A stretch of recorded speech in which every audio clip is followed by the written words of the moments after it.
QIK, part of Bill's Big Show. Okay, how long have you been in radio? In radio, nearly 30 years. It'll be 30 years January. And like, what led you to your career in radio? What made you want to start out with radio? Growing up listening to the radio, I loved hearing the guys play the new songs. I've always been that kind of guy to want to hear the new songs and play them for somebody. Go, hey, you got to hear this. And when I got into radio for the music and to get closer to the music, to be able to play it for people, the more I enjoyed the craft of actually broadcasting and communicating on the radio. So is this like what you would call your dream job? It is.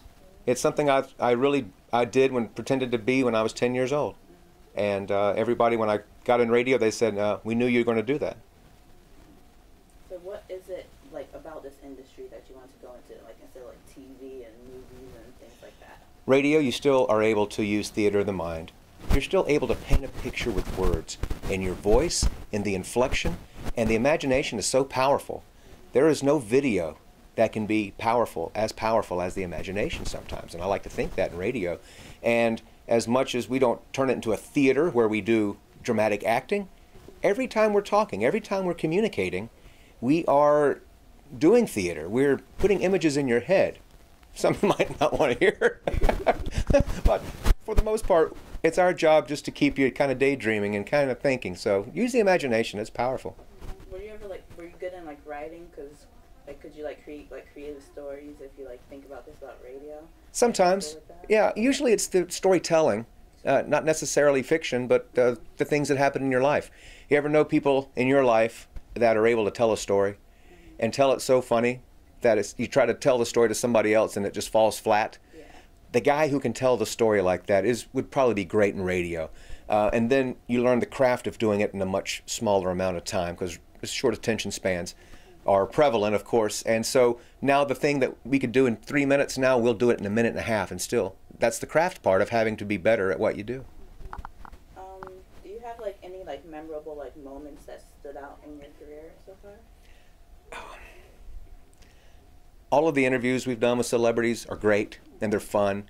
Some of the politicians and actors that we've interviewed, but I would say, and it's no joke and it sounds trite, but talking to the listeners, getting a fresh take from a listener who we could talk for 2 or 3 minutes about a certain subject, and then the listener calls with the funniest line that you've ever heard.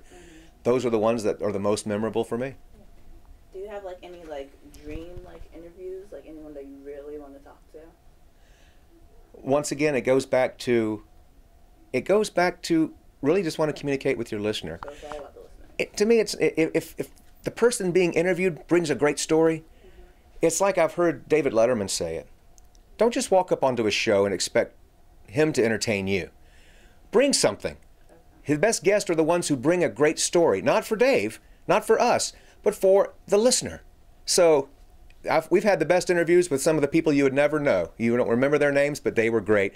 And then some of the biggest names, some of the stars you couldn't wait to talk to were the biggest busts. So it all is about what that person brings to the interview. And remembering it's radio. Do you remember like your first radio gig and how that went? Oh, I started doing 6 to midnight at AM 930, played music at the time back in 1983. And I could not believe I was actually getting paid to talk on the radio. And I started out doing 6 hours part-time, and then they kept seeing that I loved it so much, they gave me 6 more hours, and then 6 more. I was working 24 hours out of the 48 on the weekends in my first gig, and then within 6 months got a full-time job and haven't looked back.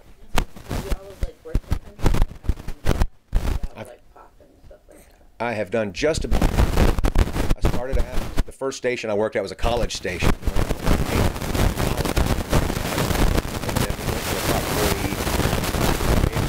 Punk format, rock stations, top 40 stations, urban radio. I worked at 95.1 back in the 80s when it was an urban station. And so I've worked basically every format. I got to QIK in 89, and I've been here ever since.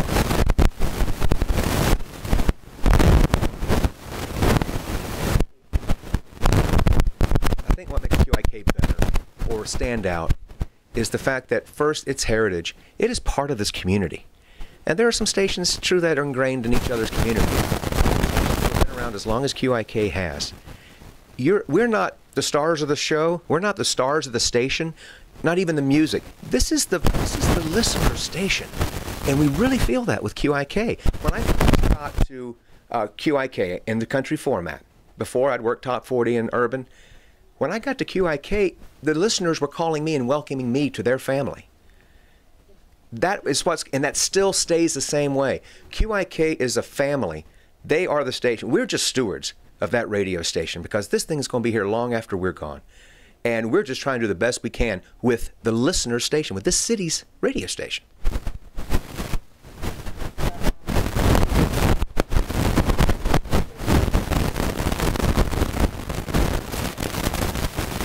I don't know. I just told you all the formats I worked, and I love the music in all those formats. So, I don't know. What would be the one you'd probably go, really? Really, John? See, to me, it's all good. If music's done well, I love it. So I've got Drake, and I've got old Snoop. I got some old Dr. Dre, but I've also got Hank Williams, Daddy and Junior. I've got bluegrass. Opera's about the only thing I really have a tough time getting through. But from classical music and even some opera, there's some of those arias are just gorgeous.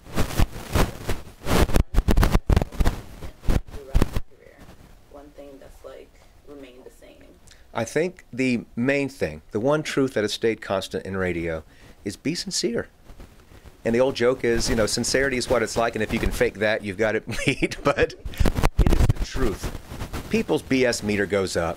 They can see when you're just pulling their leg or not caring, when you're just talking just to be running your mouth.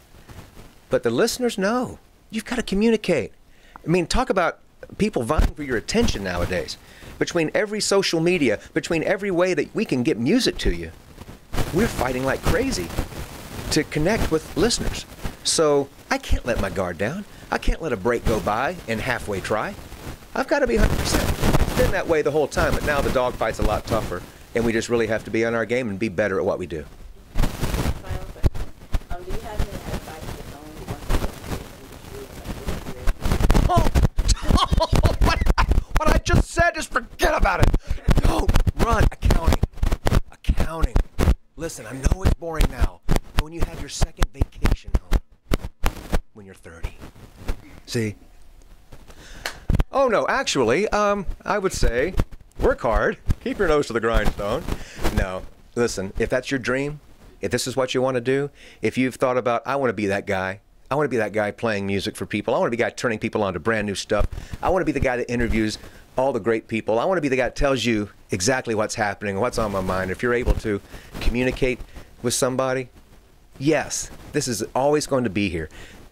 They've been trying to kill radio for decades. When talking movies came out in the 30s, that was going to be it for radio. And then television came on, and that was supposed to be it for radio.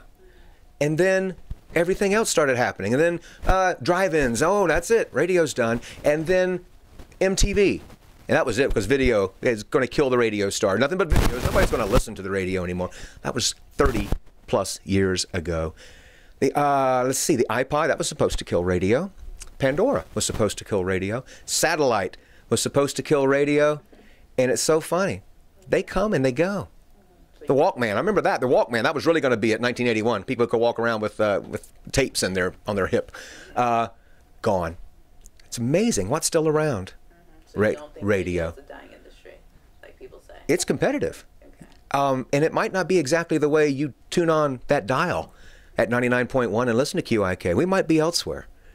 But we're going to be there communicating. People still love somebody communicating with them. The same way you want to tell me a story. The same way just to tell me traffic's okay, or to tell me what the weather's going to be. We can get all this information on our phones now. Yeah. I can get traffic on my phone. Yeah, but you know what? There's something comforting about somebody who's looking out for you and letting you know that's what's going on in this city. Or somebody who, yeah, I can get all the latest news and gossip on my phone. But to have somebody let it go filter through them and I connect with that person, that's what it's all about. It's about communicating. And that's why if there's a dream job for you, go for it. That's it. If you're dreaming it, go for it. Okay. Thank you. You're welcome.